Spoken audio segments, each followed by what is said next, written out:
It's officially firing season in the world of sports. We have multiple firings across two different sports. We have NFL firings, we have many college football firings and openings and hot seats. The NFL hot seat is waking up a little bit. You're starting to see some momentum gathering there over some coaches that could potentially be on the move, some potential candidates, and some potential firings that we could see within these next few weeks here. If as teams start to slowly get eliminated out of the playoffs, as well as college football, you have teams also slowly getting eliminated from the playoffs as we get down to the final few games of the season. You're going to start seeing some of these head coaches being hired. And there is one that I fully expect to be hired before Thanksgiving. So we'll get into that in a little bit. NBA firings after some crazy offseason moves last year. So get straight into it. The New York Giants fire Brian Daboll after a 2-8 start to the season. So, where do we want to start here? So, Brian Daboll, so the Giants under Brian Daboll have blown four double-digit leads in their past four road games this year. One being a 33-point fourth quarter comeback against the Denver Broncos, which is one of the biggest comebacks we've seen in a single quarter. The Broncos were down. They had 0 points in the fourth quarter, and they go and score 33, and the Giants lose the game. When going into that third quarter or fourth quarter, the Giants, I can't remember the exact line on the sports book. They were heavily favored to a point where you just shouldn't blow that lead. I mean, no team should blow a 33-point lead in the fourth quarter. It wasn't a 33-point lead, but they gave up 33 points in the fourth quarter, which led to a loss. So if you look back at Brian Daboll's first year with the Giants, it was actually pretty solid. You know, that was the best year that we saw Daniel Jones in a Giants uniform. They made a little run to the playoffs. Daboll even won Coach of the Year that year. So of course, Giants fans, they're going to have some hope going into the next season because first off, your quarterback, who you were already losing hope for, starting to look solid. You finally have a coach that you believe in because he just took you to the playoffs in your first year with, I'd say, mediocre roster. And then the next season, it all just spiraled down and it was a disaster. So he's been on the hot seat for about a year now. We were kind of expecting this all season. Could have even happened last season. He it got to the point where you just had to part ways. You know, you've thrown your stud rookie quarterback out there. He's gone into concussion protocol four times this year. I think he's played 7 games. Now he's actually missing this week. Jameis Winston will start this week because Dart is out with a concussion.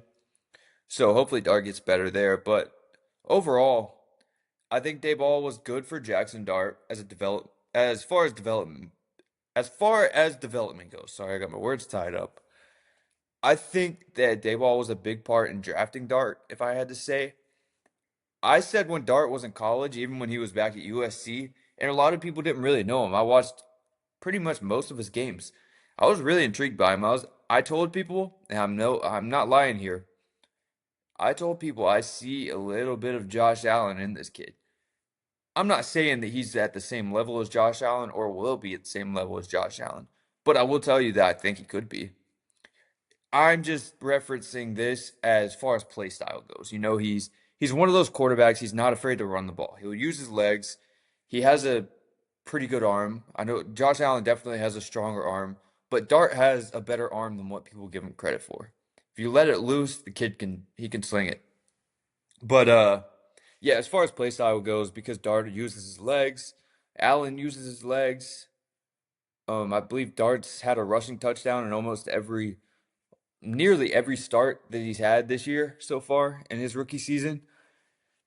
So if you look back, um, when you look back, Dayball was a part of the Josh Allen development. You know, who was running that Josh Allen offense when we really started to see that spark from him. So yeah, it sucked, and it also sucks because Brian Daboll seemed like a good guy. Everybody around the organization will tell you he was a good guy. People liked him. He loved Jackson Dart and he loved the team. He loved everybody on the team like they were his own children. And I think you could see that through the media. You could see that even during the games on TV. Remember when he ran to the medical tent when Dart played his first game or second game? I think it was the second game. It was the second or third game. I can't remember. He ran to the medical tent when Dart was in concussion protocol, trying to get him back out there. You always see him on the sideline hugging his teammates, or not his teammates, but his players. And, he just seemed like a good guy. Like he was a genuine guy. And I've never talked to Brian Daboll. So I don't know what's behind the scenes, but talk to anybody around the organization. They will tell you that Brian Daboll was a very good guy. And it's just unfortunate. You know, um, That's the game. That's the game. That's what you sign up for when you're a NFL head coach. If you're not winning games in the National Football League, then your leash is eventually going to break because it's a business at the end of the day. So we'll get into a little bit of a few replacements. First, before we do get into the replacements, I do want to say I think that this Giants job is very intriguing to almost every candidate out there. And I wouldn't be shocked if it was the most intriguing and the most wanted job out on the market. We saw Adam Schefter say, I believe it was Schefter, may have been a different source, but I believe it was Schefter, say that there's one offensive coach who is unnamed. He's an offensive mind coordinator who is coaching a contending team right now, and I have ideas to who this may be, that said that he would absolutely love to take this Giants job. He wants this Giants job, and we'll get into that later because I have ideas of who I think it would be. But anyway, some reasons that this could be a very intriguing job and maybe the most wanted job out of anybody in the offseason is, I think having a potential superstar rookie quarterback with a crazy high ceiling, you you want to bring in a good offensive mind first off. But then again, we've seen some good defensive mind coaches that can bring in the right staff and develop a really good offense too. So defensive mind isn't out of the question because one of the big names that I'm hearing in this cycle is a defensive mind. But in my opinion, I think they'll go offensive mind. But anyways, back to the point. I got a little off track there. I think this job's very intriguing because you have, like I said, a superstar, a potential superstar rookie quarterback right now who's just getting started and he should only get better. When you look at his play style, there's still a lot to fix there. And I think if you bring the right coach in that could help him fix some of these things, his ceiling is as high as you want it to be. I think he has top five, top 10 quarterback in the league potential. And people are probably going to hate when I say that, but I truly believe it. I'm not saying that he will be, but potential wise, if you get him to a ceiling, I think that you could see that.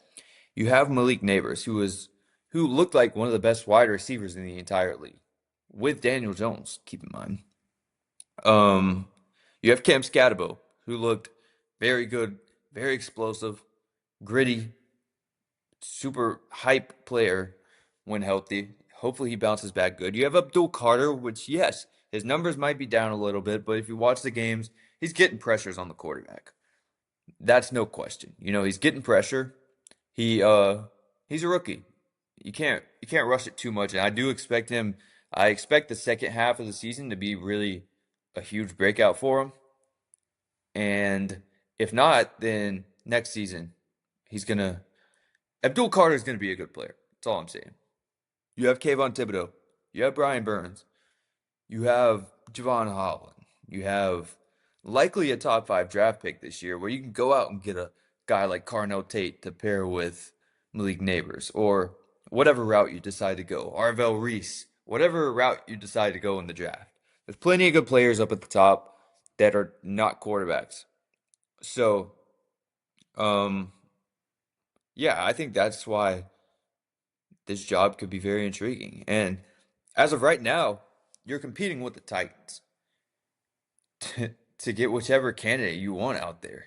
I don't think this coaching cycle in the NFL is that incredible. I don't think the candidates out there are mind blowing to where you really have to set in on one guy and go get that one guy, unless we see some crazy firings like a Mike Tomlin or somebody that we're just not really expecting.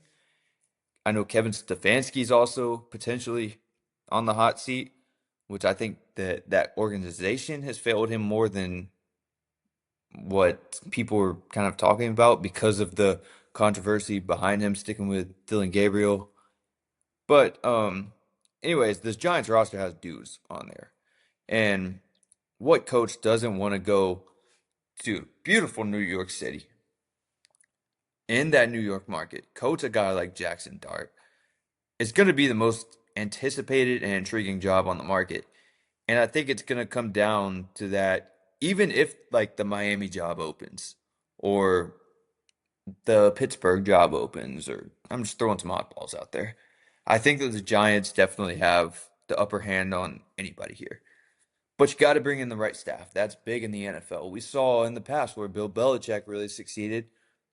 He has similar ties. He's the NFL version of Nick Saban because he always had good staff around him. When his staff would leave, they would usually do very well when they would leave.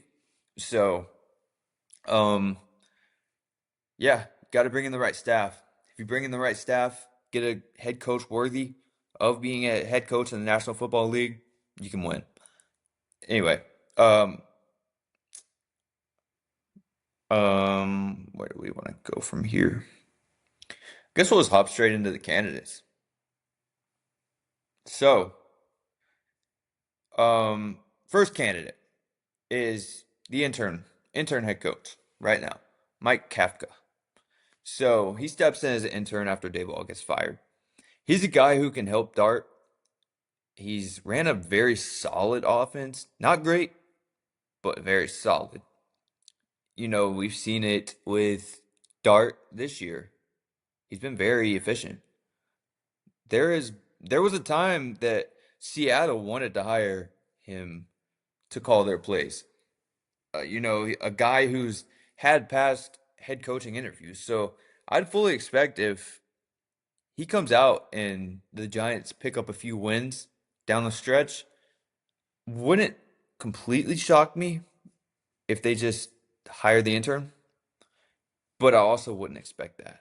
But he's definitely, I would fully expect him to get interviewed, and I believe that this second half of the season where he will be the head man in charge, this is kind of a job interview of its own.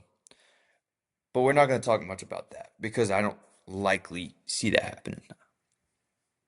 Another one that I don't see happening, but it has been heavily rumored, is Bill Belichick. I'll just go into this and say I don't like it. I'll be honest, I don't like it. I don't think it's a good fit.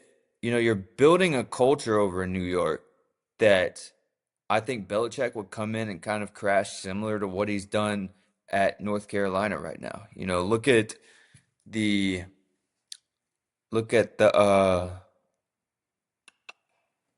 I just got off track. I just lost my train of thought.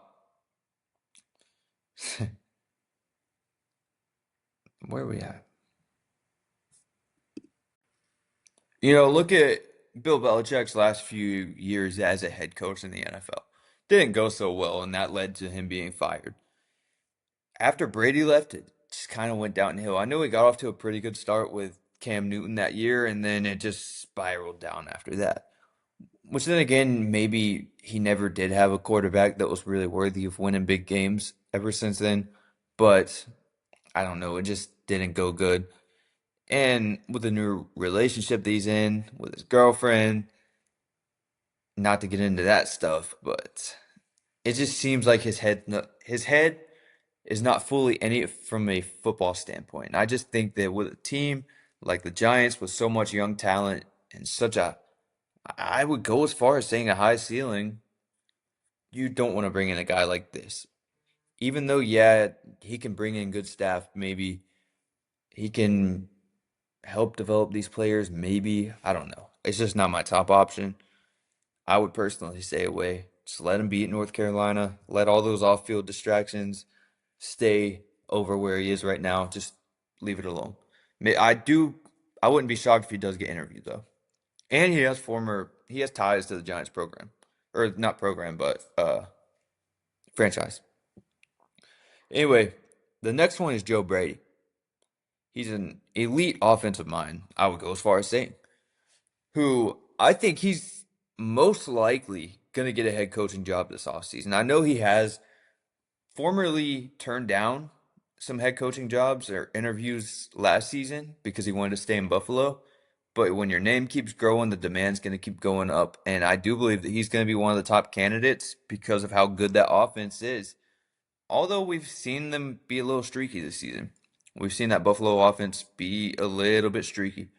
But I still think it's enough to where you could say Joe Brady can go out there and win you football games. But he's a former passing game coordinator at LSU and played a big role in the success of what I say is the best college football team of all time with Joe Burrow and Justin Jefferson and Jamar Chase, all those guys. You remember that season when LSU just kind of blew everybody out, went undefeated, won the national championship. Anyways, after that, he gets a job with the Buffalo Bills. And like I said, he's been a big part in helping Josh Allen as his offensive coordinator. That's really what's kept the Bills in a lot of these seasons, I'd go to say, is the elite offense that they've had with Josh Allen and with Joe Brady, because they've yet to really put together a reliable defense. You know, Brady likes to run a lot of RPOs as well, which Dart did a lot at Ole Miss with Lane Kiffin. And I think that Joe Brady could come in and build an offense around Jackson Dart that and have, you know, where do I want to go here? Um, um, a very similar quarterback to Josh Allen. That's pretty much what I'm trying to say. Because, like I said, I've made that comparison already. Play style, I think you could build offense around him the same way that you have with Josh Allen. But you're also taking some risk as far as hiring a head coach with no head coaching experience, just like you did with Brian Daboll. And he also came from that Buffalo Bills offensive coordinator, Josh Allen tree. So do they want to go that route again? I think we're talking about two completely different situations because Brady has been around a lot. He's been around some crazy talent in Buffalo, crazy talent in LSU, but he's also being talked about for some of the college head coaching jobs, which I think he would definitely take an NFL job over the college jobs because he's mentioned in the past that he doesn't like recruiting. So stay in the NFL if you don't want to recruit. Another one who I'm actually pretty intrigued with when I first heard the name, was kind of out on it, but as I started to think more, it's like, maybe that's not that bad, is Cliff Kingsbury. Another elite offensive mind. Again, he was a big part in Patrick Mahomes' success with those elite offenses at Texas Tech. He also worked with Baker Mayfield at Texas Tech, and he was a big part in Johnny Manziel winning the Heisman Trophy back in 2012 at Texas A&M. If you remember that offense at all, with Mike Evans and everybody. But he got the job with the Arizona Cardinals, and it started out pretty shaky, yes. But he did bounce back, and he took them to the playoffs in 2021 or 2022, I believe. Can't remember. And under that, Kyler Murray was also in the discussions to get an MVP. He was in the MVP talks for that first half of the season until they kind of just fell off a cliff, which we've seen a lot with Cliff Kingsbury. And that is the only concern. Can you keep it up for a full season? So that season, Arizona also had a top 10 offense. And I think I would say Dart's a better quarterback than Kyler Murray. So give Cliff Kingsbury Jackson Dart, see what you have there. And he could help develop him. He's good with quarterbacks, I will say that. His NFL record as a head coach isn't pretty. Only 28, 37, and 1 over 4 seasons. So he took a job with the Commanders as the offensive coordinator to go coach a rookie quarterback in Jaden Daniels. Took Jaden Daniels to a Rookie of the Year season, got him all the way to the NFC Championship game.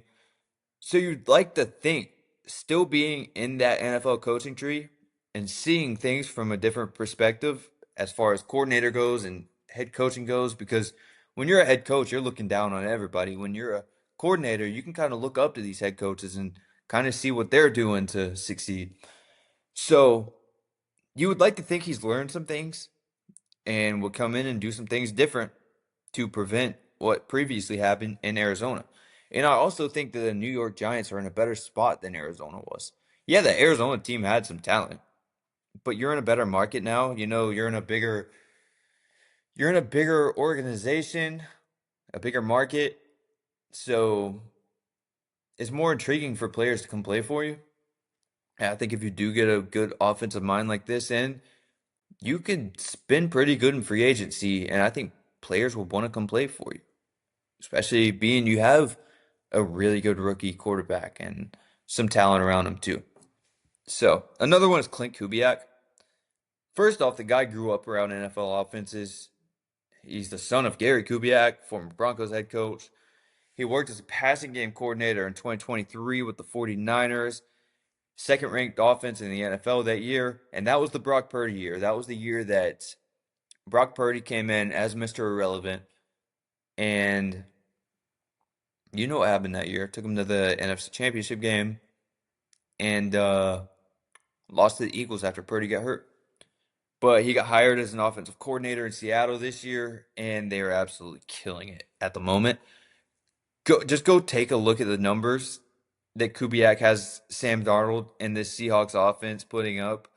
It's been incredible. I know Jackson Smith and Jigba has the most receiving yards in the league, I believe. Sam Darnold looks like a real MVP candidate. The Seahawks probably have the best offense in the entire league. So he's working his way well up to getting a head coaching job. And I think that he will get that this year. I think that he's going to be one of the top names on the market. And I believe that this is, if I had to say, this is the guy that Adam Schefter was talking about. I think Clint Kubiak may be the guy that went in there and said, I want this job. It would not shock me one bit if New York Giants went out and hired Clint Kubiak. You're at least going to see him get interviewed. That's no doubt. You're going to see him get interviewed. But although there is still some risk again because you're hiring a coordinator and it always comes to risk because they have no head coaching experience. How will that go? But you know, I think it's a good one to take. I think it's a good risk to take in Clint Kubiak because you have so much talent and he's shown what he could do with talent because that Seahawks offense has talent. I think it's good. I think if you see that Sam Darnold and Jackson Smith and Jigba connection, imagine what that Jackson Dart and Malik Neighbors connection will look like over in New York at MetLife Stadium next year. Another one that I don't think will happen, or one that I don't think will happen, but it's a fun one, is John Gruden. Gruden's a fun one, but likely won't happen, like I said, but it's worth mentoring at least, or mentioning, because he's great with quarterbacks. His personality would fit very well with the culture that the Giants are building. You know, he just has that fun vibe to him, just like Dart and Scatabo do. And we haven't even seen the culture with Malik Neighbors in there. Now add Malik Neighbors into that because we haven't really gotten to see Jackson Dart and Malik Neighbors together. So that'll be very interesting. I think that's going to be very fun next year. You know, he's won Super Bowls in Tampa before, back in the past. He's mentioned coming back to coach again. I know he's talked a lot about wanting to coach college football in the SEC, but if the New York Giants offer him a head coaching job in the NFL, I doubt he turns it down. He's going to come in and do it. So that's an intriguing one that I haven't really heard about, but it is worth noting at least. Another one is Vance Joseph. He's having a very good year as the Broncos defensive coordinator. Really good defensive mind. He's one of the defensive head coach or one of the defensive minded potential head coaches I was talking about. But his past head coaching stint in Denver wasn't so great. Lasted 2 years, 11-21 record. But now he's climbing his way right back into the head coaching candidates because that Broncos defense is probably the best defense in the entire National Football League right now. Okay, so another one is he's another defensive mind is Brian Flores. Flores is interesting because he's shown to be a very good head coach in the NFL with Miami. He's been a part of 4 Super Bowl winning teams under that Bill Belichick coaching tree. He was just taking assistant roles there, but still, he's seen things from the inside and out. But the season that the Dolphins were supposed to be tanking, you probably remember all that controversy because they started out 0-7, took them to a 5-11 record when they were supposed to be tanking for, was it the Burrow year? I think it was the Burrow year, maybe. Maybe not. I can't remember. I think it was the Burrow year because I believe that was the year that they drafted Tua. But the next year they went 10-6 and then 9-8 after that. He's currently with the Vikings as a defensive coordinator, who, again, the Vikings have one of the better defenses in the entire NFL. But the one reason that I would say this won't happen is because there is a lawsuit out there for, he's been hired or he's been interviewed by the Giants before. He's been hired or interviewed by, I believe Brian Daboll did an interview with him for a coordinator job. Maybe I'm wrong, but I do know that the Giants did interview him to take that head coaching vacancy before they hired Daboll, and it resulted in a lawsuit for racial discrimination. So, if there's still a lawsuit out, I'm not really sure the updates on the lawsuit. I just don't see Brian Flores getting the job. But I do think that if there was nothing going on, the Giants would be very intrigued, and I think that he would be one of the top ones. Okay, so the name that I've been hearing the most is Jesse Minter. He's the top. I would say he's the favorite right now to land the job, according to a lot of sources I'm hearing. Chargers defensive coordinator. So, again, more of a defensive mind. He has a really good track record. That defense at Michigan that he had in 2022 or 2023 that won the national championship, it was a very good defense. And it was so good that he got hired to come in and take a job with the Los Angeles Chargers. So, he's worked with Mike McDonald and John Harbaugh and both the Harbaughs before. So he's been around these NFL guys to learn some things. Players have mentioned that they like playing for him and that he builds strong relationships with players, which also fits this Giants team perfectly because you you have the personalities and talent to build an elite culture. And if Jesse Minter can come in and build an elite culture, I think you do it all day. Because we've seen, like I said, we've seen some defensive minded head coaches. Keep also to mention, Jesse Minter is younger. He's younger, and we're seeing around the NFL, the younger coaches work really good. There's a new modern age of football in general. So these younger coaches are really working out. And even these younger defensive minds are coming in, they're bringing in the right staff, and they're putting together really good offenses while they have the defensive side. So their defenses are really good, and it's just making the team all around pretty good. So I honestly think that Jesse Minter will be a very good hire for the Giants. I know Giants fans, and even I mentioned that you would want an offensive mind. Offensive mind doesn't always mean you have an explosive offense. Jesse Minter could be very good for this job. So another one is Antonio Pierce. This name has also been thrown around, I think mainly due to his past ties with the Giants. Another defensive mind who has shown to be a very good coordinator, but does not have a great head coaching tenure. He got hired after taking over as an intern and going 5-4 with the Raiders. He was named full-time head coach after that. Went 4-12. So if you put those two records together, 9-17 record in total as a head coach. So yeah, I mean it was a small sample size, but could potentially be a risky move because that tenure in I believe it was Oakland at the time was not good. So another one is Steve Spagnuolo. This is intriguing. Another guy, ties to defense. Another guy that has ties to the New York Giants. Won 4 Super Bowls as a coordinator. So he is good enough. And also, we've seen this Chiefs defense be pretty good. Were they ever massively elite? 1 or 2 years, I'd say. But he's also won a Super Bowl with the Giants too. Forgot about that. But you know, he's another guy that seems like the players rally around. I remember a quote that Chris Jones said. They were asking him about the future of Kansas City. He said, "We will keep winning as long as they don't hire Steve Spagnuolo as head coach."